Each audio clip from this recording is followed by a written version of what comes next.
back to my channel. So this afternoon I have another icebox cake, and this is my Oreo Grasshopper icebox cakes. Now normally when I would make this cake I would use Oreos with the mint filling. It just makes preparing this cake so much easier. However, I had to tweak my recipe a little bit because the day I went shopping in Walmart, lo and behold, there wasn't even one pack of Oreo mint cookies. They were completely out of them. I checked in another supermarket a day or two later and they were out of them too. So I wound up buying regular good old Oreos. And don't you know, now they have the mint ones in stock. Doesn't matter because I tweaked this recipe a little bit to make up for that, and I will still be using some mint extract as well as food coloring. So let's get into it. It's really easy and it turns into a really yummy dessert. This is a party size Oreos. So this is a little bit bigger than the average pack of Oreos. They're basically an extra row. And there's the row that I won't be using because of the fact that it's a way bigger pack. Now what I will be doing is separating the cookies to get the white filling out. And the white filling is going to be going into my mixing bowl. This step is going to take a few minutes. There's really no way around it. I just separate the two chocolate wafers and take a butter knife and simply scoop the filling right into the bowl. If I was using the mint Oreos, I still would be doing this step. 3 rows, scraping them off, I would say can take anywhere between 7 to 10 minutes of time. It is a little bit time consuming, but the rest is pretty much easy, and your refrigerator does all the work.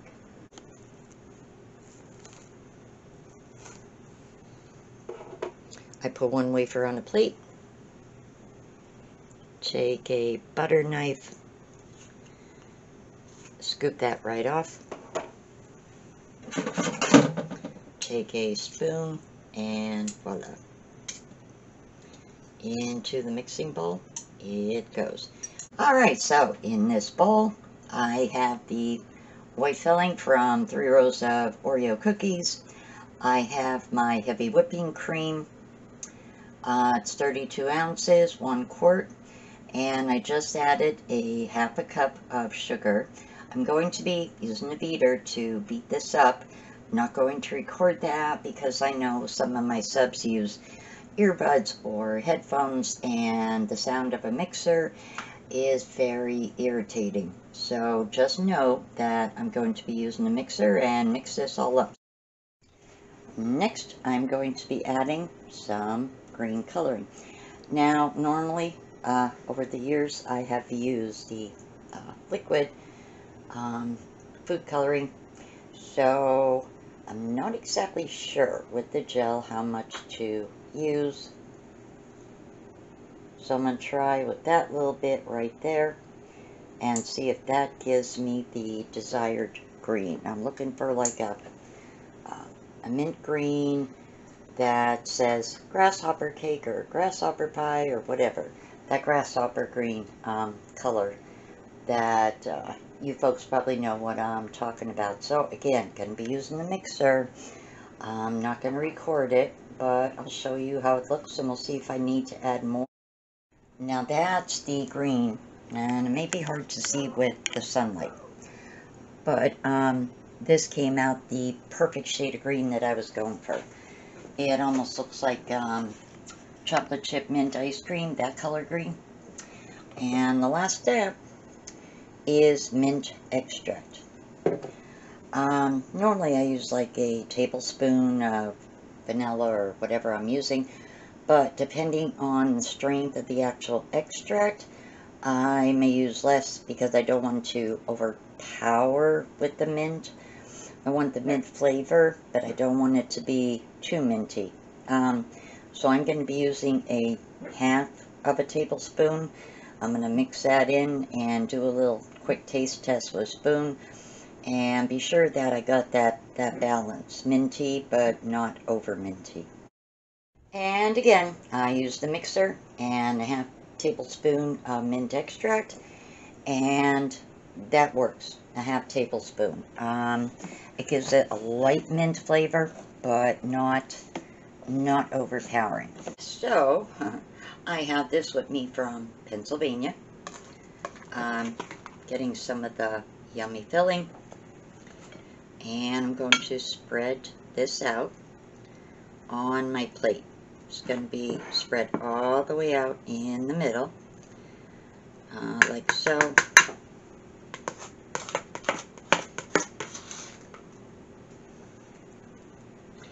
And I'm just going to use this top part right here to make sure I spread it out evenly right up to the lip of the plate. And that's all I'm going to do. Spread this first layer of cream all the way around there. And I'm taking the cream filling actually from sides of the bowl and spreading it out. I'm not even touching the actual filling per se in the bowl. Whoop. It's not going to be perfect, but just trying to get it evenly spread out. So I have first layer down. Now I do have some of the Oreo cookies overlapping other cookies just a little bit. I'm trying to make sure that most of the filling is covered with the cookie. Again, it doesn't need to be perfect, and overlapping them is perfectly fine. Once you add that first layer of Oreo cookies, now we're going to put a layer of cream on top. When you put down the first layer of cookies, put the Oreo cookie top side down. So what is sticking up is where the original filling was on the actual cookie. And yeah, don't forget that. I mean, it doesn't matter taste-wise, but I'm just saying, looks-wise, yeah, you want to put the top of the cookie down so it's in reverse, and you see where the original cream filling was. Now, doing layer of cream on top of those cookies. Going to bring it right out to the edge of the inside where I have the layer of cream. Going to spread it all out and even it out like so. Again, I'm starting with cream actually from sides of the bowl before I start really tapping into the cream in the bowl. And I'm using like this part of this little spreader to make sure I get it all evenly on the cookies. And I apologize if my voice seems like it's cracking or anything. My allergies were so bad the other day. I was going to work on a video, and honestly, every time I tried to like talk for more than 2 minutes, I just started coughing. I felt like I had this tickle in my dang throat. And I was like, no, not going to be doing a video today. It's allergies. What are you going to do?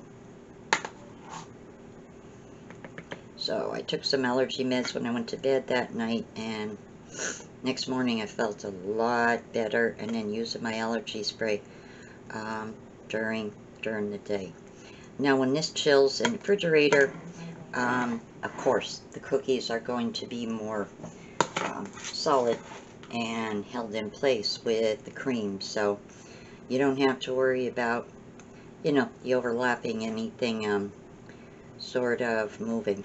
Once you have it all creamed up and it's in the fridge, a few hours later it's going to be good to go. You can cut right through it just like cutting a normal cake. I had really wanted to do this recipe several weeks ago. I don't know why I didn't do it, but yeah, I procrastinated a little bit. Guess I wanted to do the cake, but I wasn't necessarily hungry for it. But the past few days I've been like, I really got to make that grasshopper cake. I'm hungry for this icebox cake. So that was my intense motivation to actually do this. Because, hey, I'm in South Carolina. It's not 100 degrees here, but it is nice. It's in the 70s, and you can still very much eat an icebox cake.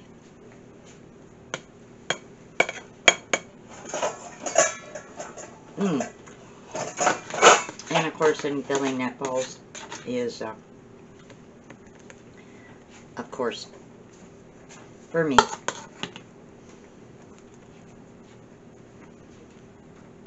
I'm going to share my thoughts on that gel food coloring. I'm not really crazy about it.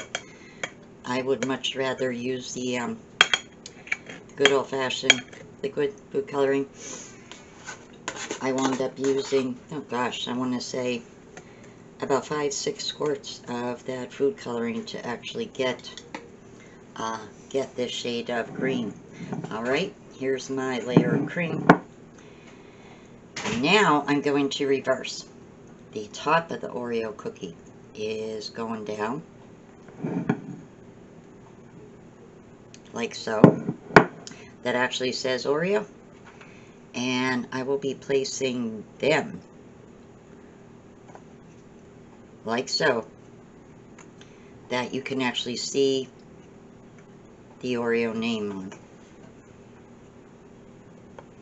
I had another layer of Oreos, which of course was turned the other way where the filling had been, that side up. Put a layer of cream, and now I have the Oreos, of course, reversed so you could see they say Oreo. And I have this little bit of cream left, so I think I have enough to actually cover up the cookies. I had, how many cookies were left like that, Ronnie? Maybe 10? Probably about 10 Oreos. 14. Okay, so I took apart 7 Oreos. 14. So I had 7 Oreos, like, taken apart. There's like 14 sides of an Oreo cookie left, and I'm not going to quite have enough cream to... No, I mean, there's 14 whole Oreos all together. Nothing. Oh, okay, I thought it was 7 that were taken apart. Okay, so yeah, I kind of overjudged. So if you're going to make this icebox cake, I would say that 2.5 rows of Oreo cookies should be good. You may still have a few left over, but you won't have 14 like me. I kind of jumped the gun a little bit, but hey, they're all going in the same place where they're going to be good. So I'm going to use this last of the cream to cover these Oreos up, and then I'll be getting it ready to put in the fridge and chill for a few hours.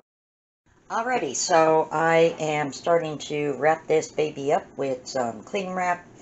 I did run out of the least little bit of filling. I probably could have used about, I don't know, maybe 4 or 5 more spoonfuls to really cover that top layer of chocolate cookies.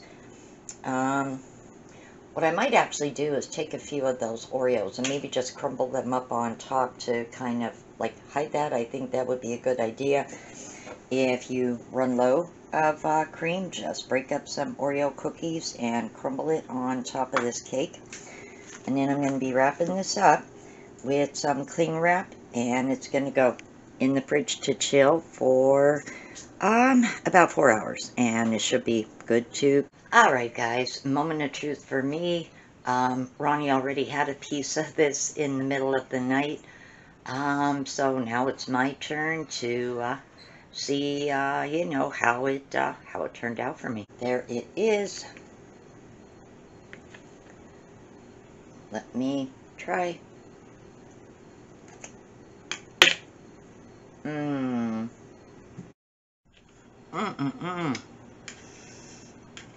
Ooh, this is lightly minty, very fluffy. Gosh. I am good. If you like this video, guys, please give it a big thumbs up. And if you're one of them folks who haven't already, please hit my subscribe button. Guys, it'll really help my channel out a lot. And hit the notification bell for all, so you are notified every time I upload a new video. Take care, and I'll see you guys all on my next one. Good night.